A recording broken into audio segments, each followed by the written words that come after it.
Rabbi Zack, can you tell us how Oakland Hebrew Day School came into being? Well, Oakland Hebrew Day School came into being at the end of a process that really began almost exactly 25 years ago when Linda and I came to Oakland as a 20-something couple without children.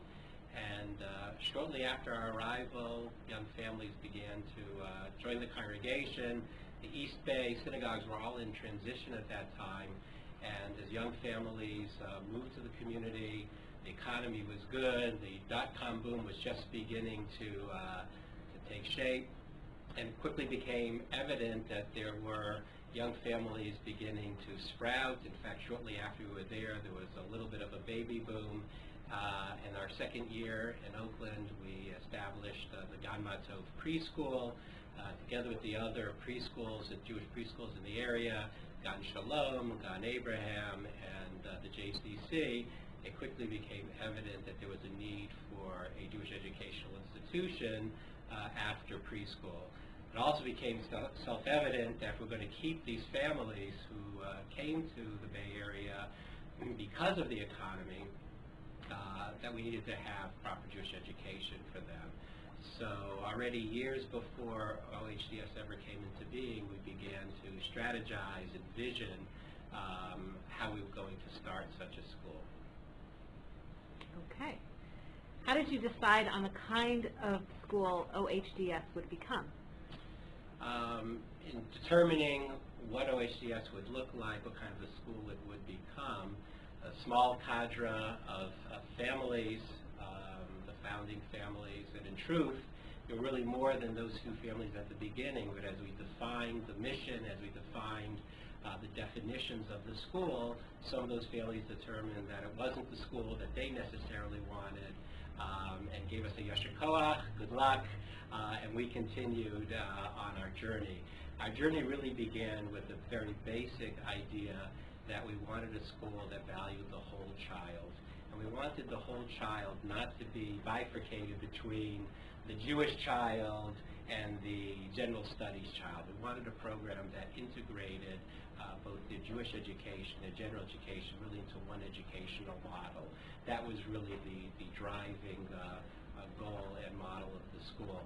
I think all of us that were in those early days really earned our master's degree in Jewish education as we researched what whole language was all about and how to teach differentiated learning and education in the classroom, what is true integration all about. We learned many things about education, and then we kind of backward design the school by asking ourselves a question at the end of elementary school or at the end of middle school when the time came, what do we want our children to look like? What skills do we want them to have? What knowledge do we want them to have? What abilities do we want them to have? And then by working our ways backwards, we determined that we wanted a skills-based curriculum that really taught them how to learn, how to inquire, how to discover things on their own.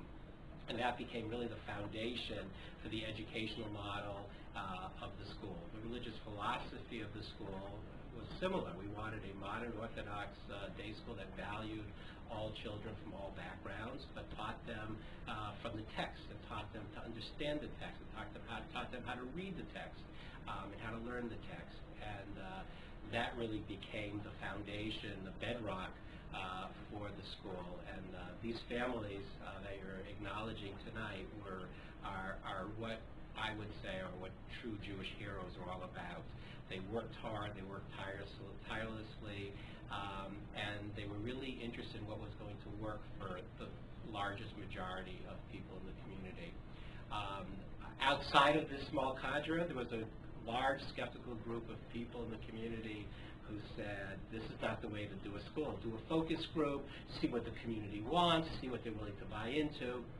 And we understood that if we wanted to build a strong modern Orthodox community in the East Bay, that we have to look at who we need to bring into the community. Where's the critical mass going to come from? We were missing the critical mass, and we had to build it. And we had this faith that if we build it, they will come. And today is proof that I think we were correct. Do you have any other reflections on those early days? A couple of reflections on those early days would include our first open meeting to try to recruit families, and there were, as you well know, 6 or 8 families that were involved in the founding of the school. We had our first open house, and lo and behold, the first name, we see this name on a sign-up sheet and a deposit on the school, and everyone's asking themselves, does anybody know the Kays, Brian and Fran Kay from Castro Valley? And no one had any idea who they were.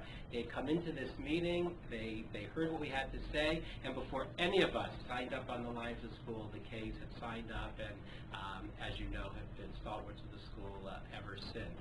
I remember the day in which Maria Cohen agreed to be the first director of OHDS, when there were just 10, 12 children in one little classroom in the former JCC, Oakland Piedmont JCC, and without her we never could have done it, and without these couples and individuals that were the founding families, we never could have done it. It was, of all the things that I can say I've accomplished in my 25 years in the rabbinate, I think OHDS is